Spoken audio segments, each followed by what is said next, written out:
On the 28th of February, 2026, the world did not ease into crisis. It lurched into it. In the span of hours, what had been simmering tension hardened into open warfare when the United States, under President Donald Trump, coordinated with Israel to launch a sweeping military assault on Iran. The opening salvos were not symbolic, not surgical, in the limited sense policymakers sometimes use to soften the blow of military language.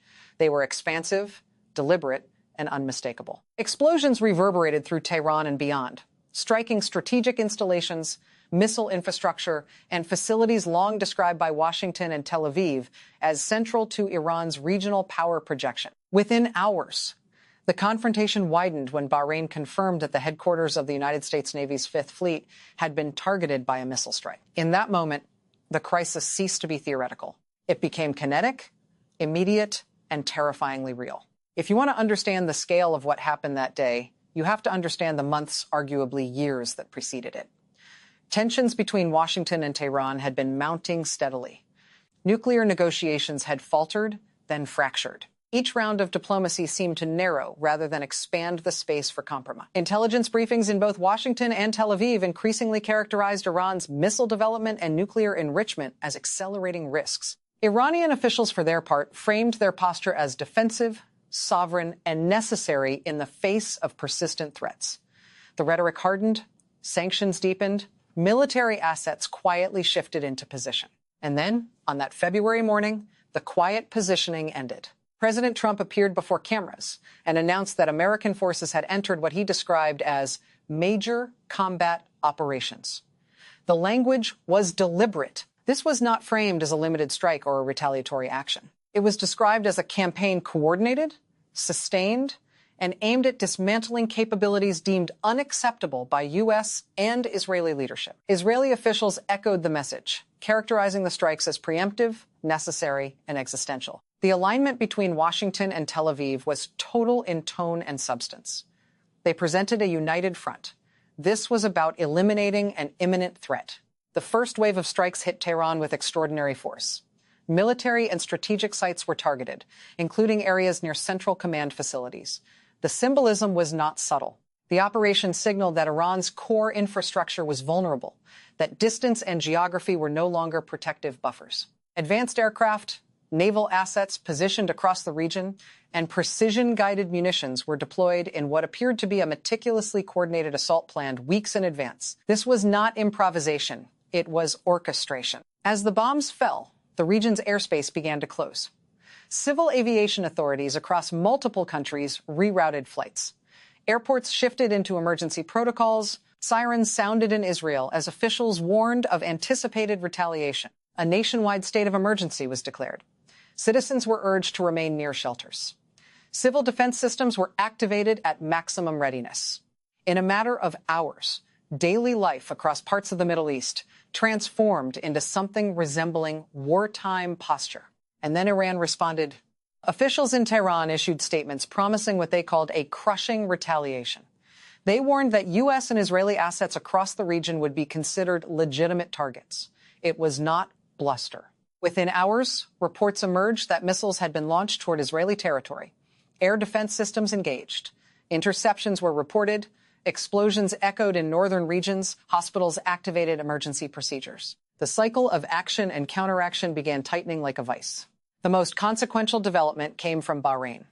Authorities confirmed that the headquarters of the U.S. Navy's Fifth Fleet, arguably one of the most strategically significant American military installations in the Middle East, had been targeted by a missile strike. Emergency sirens wailed across the island kingdom.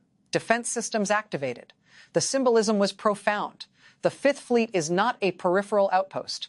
It is the command center for U.S. naval operations spanning the Persian Gulf, the Red Sea, and the Arabian Sea.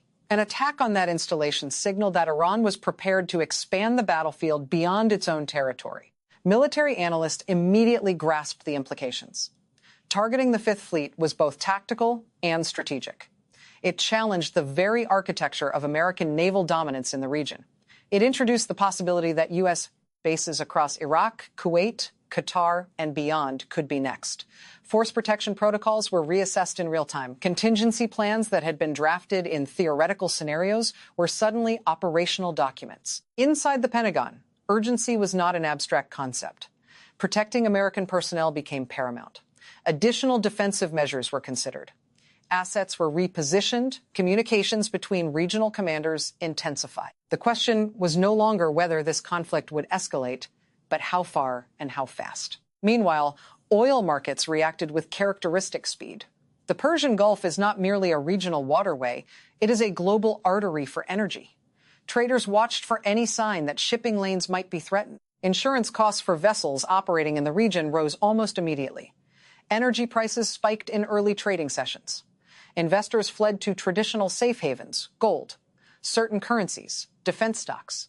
The interconnectedness of the global economy meant that missiles fired in the Middle East reverberated through financial centers thousands of miles away. Across Europe and Asia, governments issued advisories urging restraint. Diplomatic channels hummed with activity. Emergency meetings were convened. Leaders publicly called for de-escalation, even as privately they braced for the possibility that this confrontation could spiral into a broader regional war.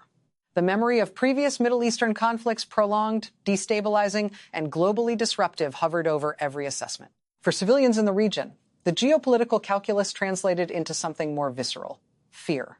Sirens, explosions, and the uncertainty of what might come next created an atmosphere of dread. In Israel, families sheltered.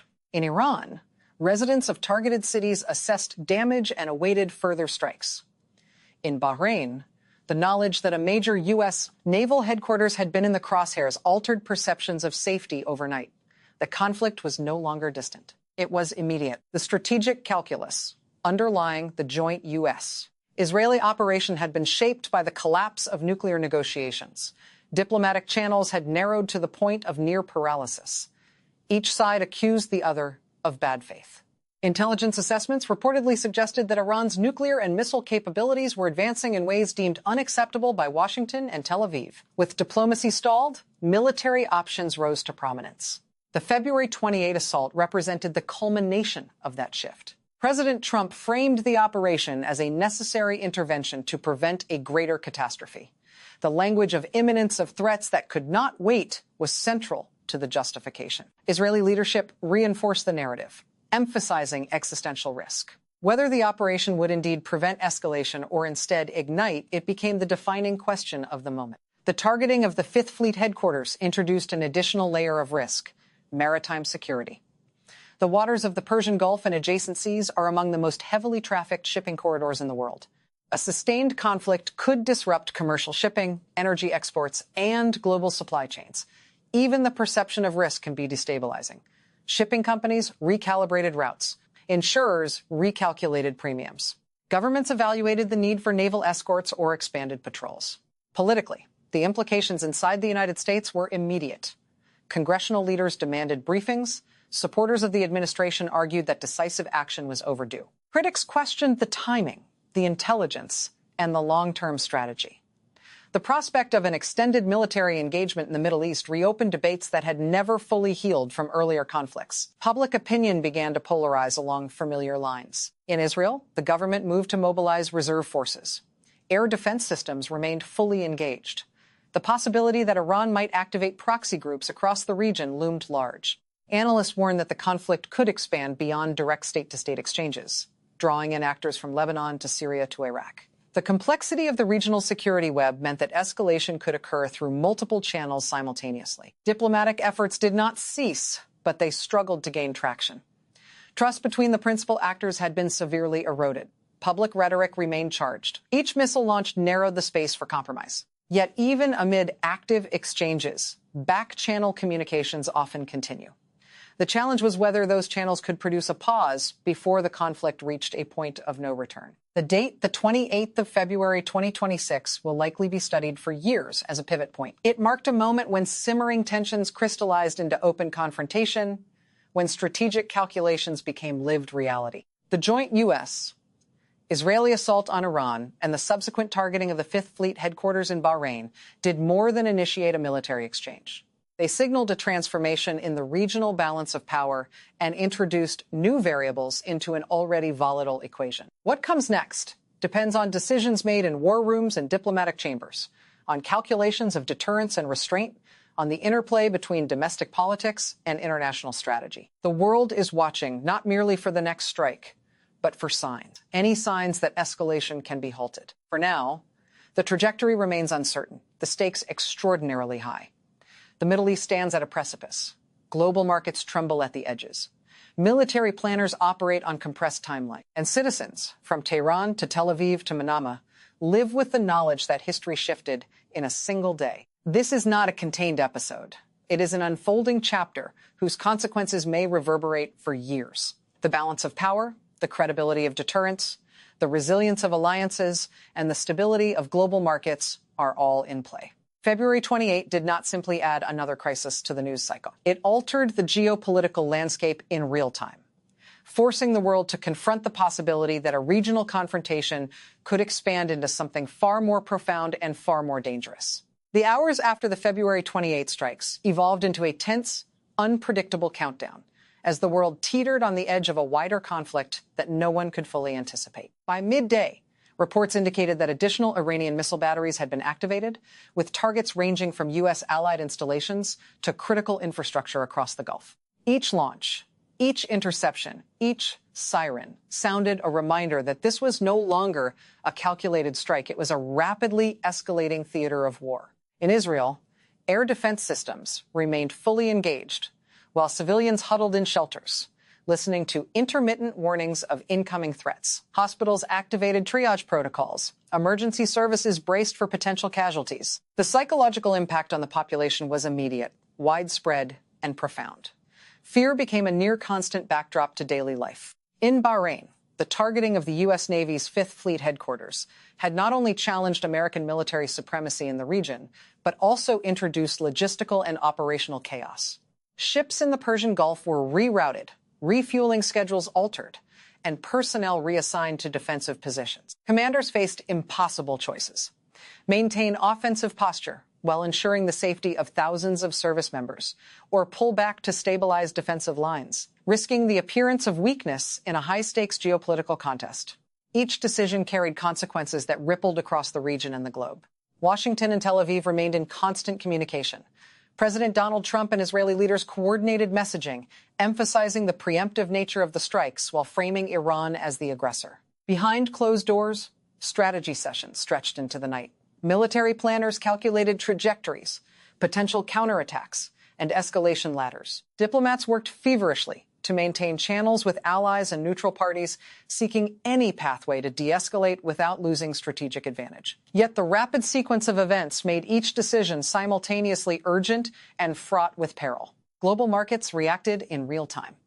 Oil futures surged as traders feared disruptions to the Strait of Hormuz, through which a significant portion of the world's petroleum flows. Stock markets wavered.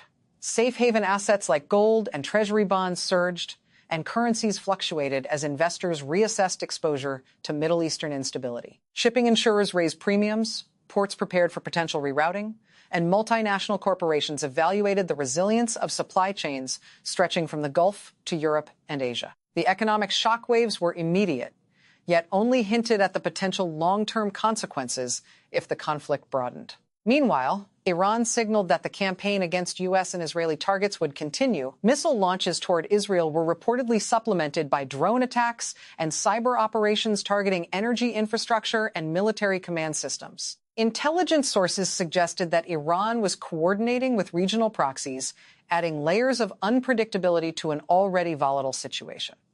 For U.S. and Israeli forces, the challenge was no longer just neutralizing immediate threats.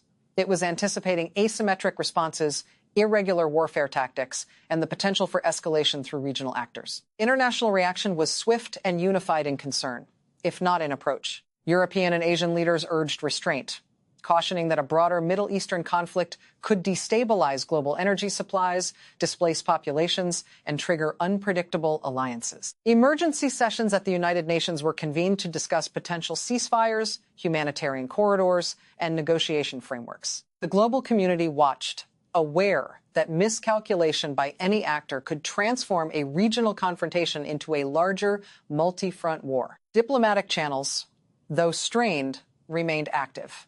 Secret back-channel communications reportedly emerged between U.S. and Iranian representatives attempting to open narrow windows for de-escalation. However, the intensity of public rhetoric combined with the physical realities of missiles and military assets deployed in the region, made the environment exceedingly fragile. Any misstep, any misinterpreted signal, could trigger additional escalation. By evening, reports indicated that additional U.S. reinforcements were moving into the Gulf, including naval vessels and air defense units. Israel, meanwhile, continued to intercept incoming missiles while maintaining readiness for potential ground or aerial retaliation. The conflict had already surpassed the scope of a single coordinated strike. It was a multidimensional crisis with military, political, and civilian implications. The strategic calculus had shifted from theoretical deterrence to active engagement, with every action scrutinized for potential ripple effects. As February 28 drew to a close, analysts across military, political, and economic spheres agreed on one unambiguous truth. The Middle East had entered a new, precarious phase. The U.S.-Israeli operation had demonstrated capability, coordination, and resolve. But it had also exposed vulnerability, the limits of planning, and the fragility of alliances in a rapidly shifting environment. Iran's capacity to retaliate, both directly and through regional proxies, underscored that even precision strikes carry the risk of wider confrontation. For civilians, the day ended not with closure, but with uncertainty. Families across Israel, Iran, and neighboring states faced sleepless nights, bracing for further strikes. In Bahrain, personnel at the Fifth Fleet headquarters assessed damage and reinforced defensive measures. Across the globe, governments monitored events minute by minute, acutely aware that the next escalation could alter geopolitical alignments, economic stability, and the security calculus for years to come. The February 28 offensive would not be remembered merely as a series of tactical strikes. It would be defined as a pivot point, a day when the global order was tested, alliances were stressed, and the risks of rapid escalation became tangible and immediate. The balance of power in the Middle East had shifted overnight. Strategic patience, calculated restraint, and diplomatic ingenuity would now determine whether this confrontation spiraled into extended conflict or found pathways to resolution. In the hours, days, and weeks that followed, every action, every statement, and every decision mattered exponentially more than usual. The 28th of February, 2026, would be remembered not just for the missiles and explosions, but for the moment the world collectively realized that regional conflict could ignite global consequences in real time. The world was watching, waiting, and wondering what would come next, and how far could this confrontation go before it defined the course of history.